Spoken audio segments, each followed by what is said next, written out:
नमस्कार। उनकी कलम मेरी आवाज में आप सभी का स्वागत है। आइए सुनते हैं कहानी तूफान, जिसे लिखा है पुष्पा सक्सेना जी ने। एक्सक्यूज मी, क्या मैं यहाँ बैठ सकता हूँ? कॉफी मग के साथ नजर उठाती जेनिफर को एक हिंदुस्तानी नौजवान खड़ा दिखाई दिया। रेस्टोरेंट में सैलानियों की भारी भीड़ थी। उस भीड़ में बस जेनिफर के सामने वाली कुर्सी ही खाली थी। ओह श्योर, जेनिफर ने हामी भर दी। आश्वस्त की सांस लेता हुआ युवक अपनी जैकेट कुर्सी की पीठ पर टांग आराम से बैठ गया। जेनिफर के सामने कॉफी पॉट और मग रखा था। आप कॉफी लेना चाहेंगे?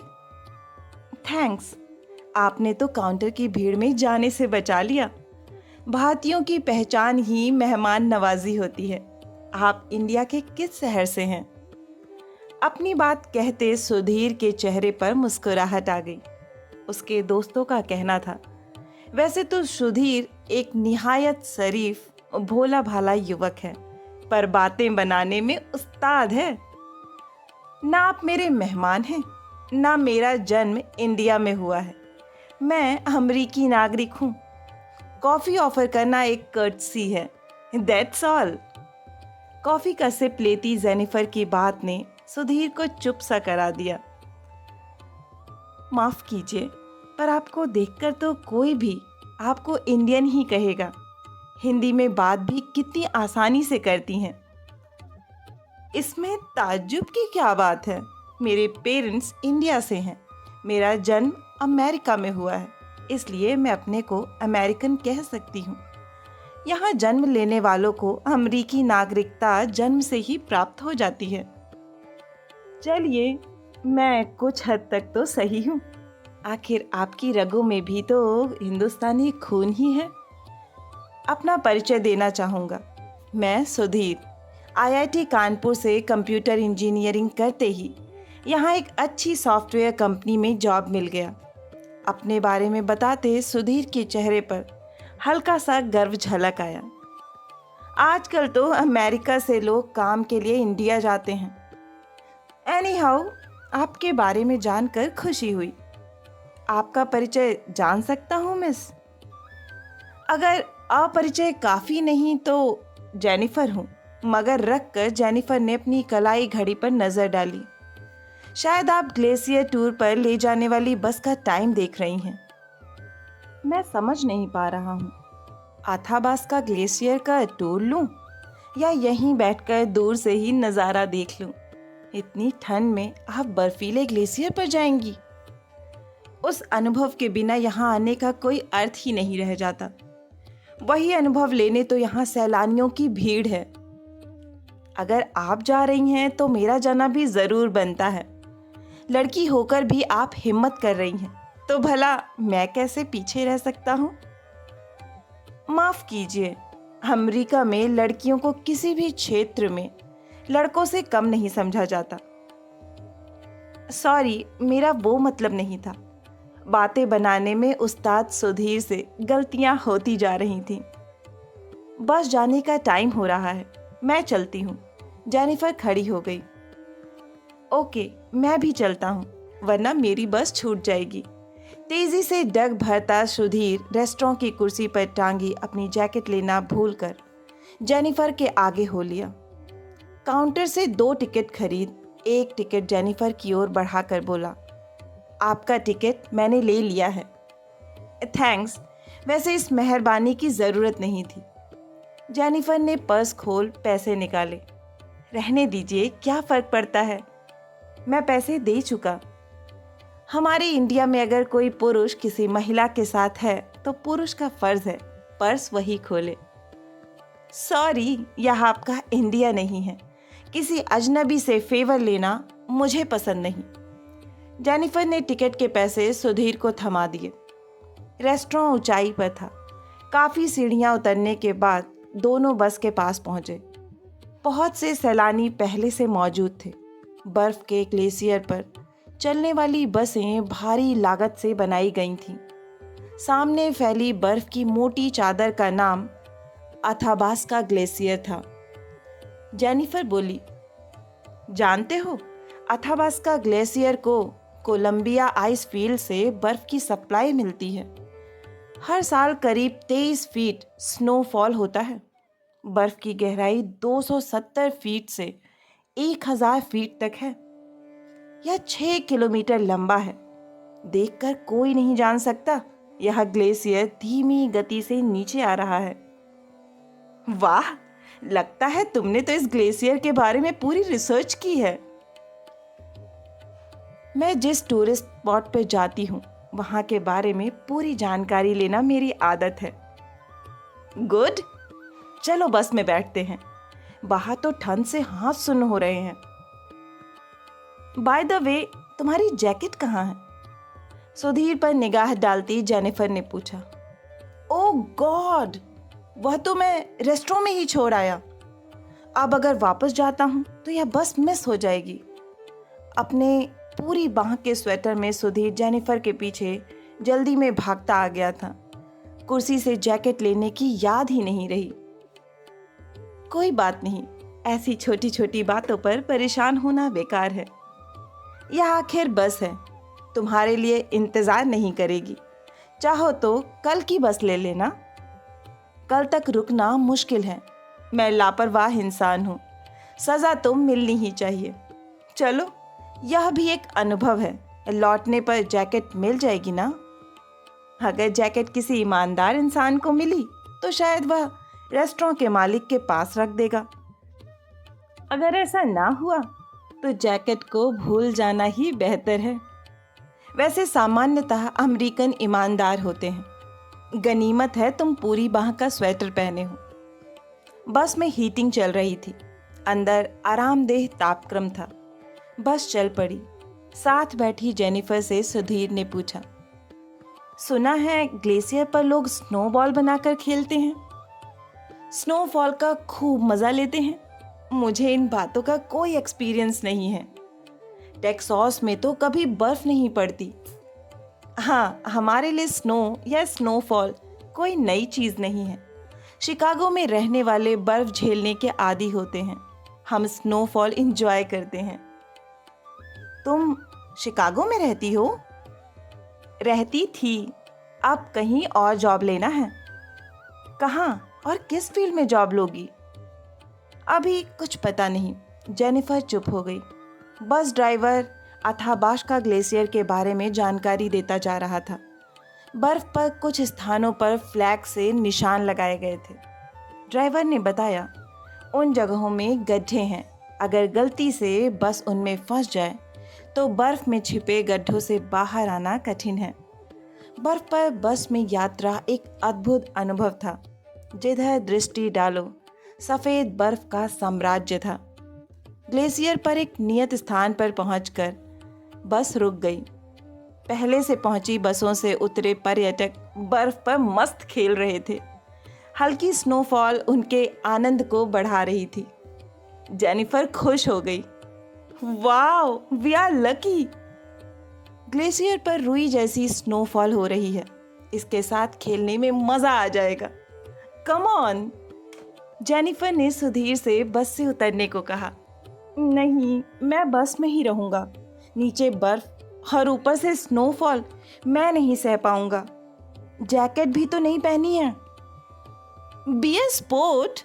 अगर यह अनुभव नहीं किया तो यहाँ आना बेकार है। चलो, मैं अपनी जैकेट तुम्हें उधार देती हूँ। बात कहती जेनिफर ने अपनी जैकेट उतार सुधीर की ओर बढ़ा दी। नहीं, मुझे यह नहीं चाहिए। बिना जैकेट के तुम इस ठंड में कैसे रहोगी? तुम भूल रहे हो, हम ये सब एंजॉय करते हैं। हम कई दिनों तक जमी रहने वाली बर्फ के बीच मजे से रहते आए हैं। Now come on. सुधीर को अपनी जैकेट पहनने को विवश कर जेनिफर ग्लेशियर पर उतर गई।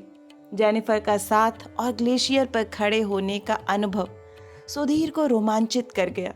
जेनिफर ने बर्फ का गोला बनाकर सुधीर पर फेंका तो जवाब में सुधीर ने भी गोला फेंका। अब सुधीर को भी खेल में मजा आने लगा। स्नोफॉल की बढ़ती गति की पर्यटकों को कतई चिंता नहीं थी।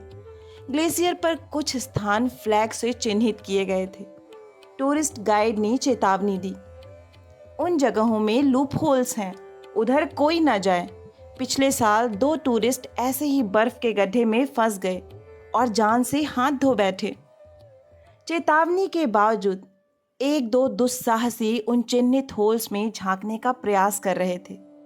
स्नोफॉल की तेजी बढ़ने लगी थी। रुई के फाहे जैसी स्नो की साइज और मात्रा बढ़ गई थी। तेज सर्द हवा और ठंडा ग्लेशियर सुधीर को डरा गया। बस ड्राइवर ने आवाज लगाई, भारी तूफान के आसार हैं, जल्दी वापस लौटना होगा, जल्दी करो। सारे पर्यटक मिनटों में बस में समा गए। बंद शीशों के बाहर तेज हवा के साथ गिरती बर्फ आतंकित कर रही थी।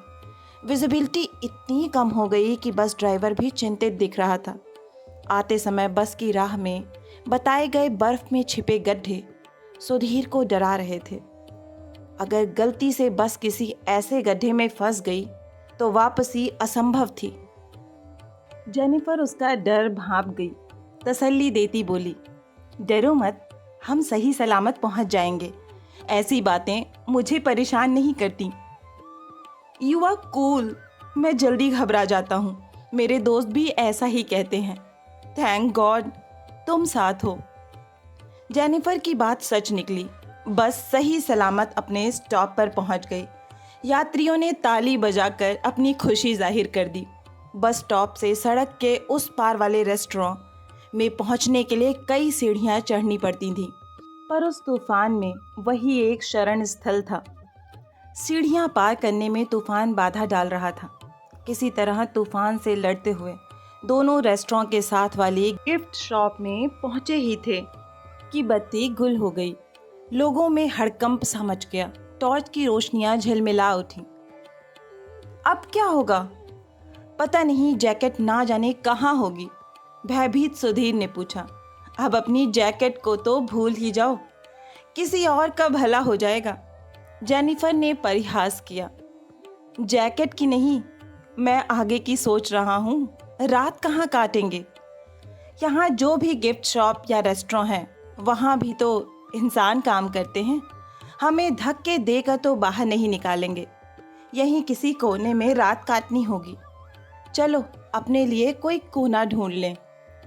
जेनिफर के हाथ में एक पेन नुमा टॉर्च था। उसकी हल्की रोशनी के सहारे दोनों ने शॉप के पीछे एक कोने में जगह ढूंढ ली। रात गहराती जा रही थी। हीटिंग बंद थी। ठंड बढ़ती जा रही थी। सुधीर ने जैकेट जेनिफर को दे दी, पर सर्दी सह पाना कठिन था। सुधीर के दांत बज उठे। उनीदी जेनिफर ने निसंकोच सुधीर को अपने शरीर से सटा लिया। उस शरीर के स्पर्श ने जैसे सुधीर को जीवन दान दे दिया। सुधीर के हाथ अनायास ही चंचल हो उठे। सुधीर ने पूरी ताकत से जेनिफर को भींच लिया और उसके होठों पर चुंबन करने का दुस्साहस कर बैठा। जेनिफर तड़प कर उठ बैठी। You rascal! मैंने इंसानियत के नाते तुम्हारी हेल्प करनी चाहिए, पर तुमने उसका गलत मतलब निकाला। Now go away from here. Sorry Jennifer, अनजाने में गलती हो गई। मैं अपने पर कंट्रोल नहीं रख सका। सुधीर दयनीय हो आया। नहीं, मैं सब समझती हूँ। तुमने सोचा होगा अमेरिका में पली बढ़ी जेनिफर को इन सब चीज़ों से कोई परहेज नहीं होगा। एक बात अच्छी तरह से समझ लो, मैं इस देश की हवा में पली बढ़ी ज़रूर हूँ, पर मेरे अंदर एक विशुद्ध हिंदुस्तानी लड़की सांस लेती है। मेरी माँ ने हमेशा सही गलत की शिक्षा दी है। शादी के पहले इस तरह के अनुभव गलत बात है। शायद हिंदुस्तान में तुम्हें यह बात नहीं बताई गई। यकीन करो जेनिफर, मैं तुम्हारा आभारी हूँ। मैं भी जानता हूँ शादी के पहले यह सब गुनाह है। तुमने मुझे इस गुनाह से रोक दिया। अपनी गलती के लिए मुझे जो चाहे सजा दो, मैं कोई भी प्रायश्चित करने को तैयार हूँ। सुधीर ने सच्चाई से कहा। तुम जैसे इंसान को सजा मैं नहीं दे सकती। तुम्हारी सजा भगवान तय करेगा। अब तुम्हें एक पल भी सहना मेरे लिए सजा होगी। प्लीज जाओ। उदास सुधीर थोड़ी दूरी पर एक खाली कोने में बैठ गया। ठंड से शरीर अकड़ा जा रहा था। बाहर से तेज हवा खिड़कियों के शीशे तोड़ने की नाकाम कोशिश कर रही थी। पता नहीं कब सुधीर संज्ञा खो बैठा। होश आने पर सुधीर ने अपने को एक हॉस्पिटल में पाया। मैं यहाँ कैसे आया? पास खड़ी नर्स से सुधीर ने पूछा। कोई जेनिफर नाम की लड़की थी, आपके लिए यह नोट दे गई है। नर्स ने एक कागज पकड़ा दिया। कागज की सुंदर लिखाई को सुधीर एक सांस में पढ़ गया। सॉरी, हिंदुस्तानी किसी का बुरा नहीं चाहते। कल गुस्से में कहा था, भगवान तुम्हें सजा देंगे। सुबह शोर मचा था, ठंड के कारण कोई बेहोश हो गया है। तुम्हें बेहोश देखकर अपने को कर्ज किया। उम्मीद है तुम जल्दी ठीक होकर वापस चले जाओगे। तुम्हारे लिए अपनी जैकेट छोड़े जा रही हूँ। एक बात हमेशा याद रखना, कभी कोई ऐसी गलती मत करना जिसके लिए शर्मिंदा होना पड़े। यह बात निभा सको तो इसे ही अपनी सज़ा समझना।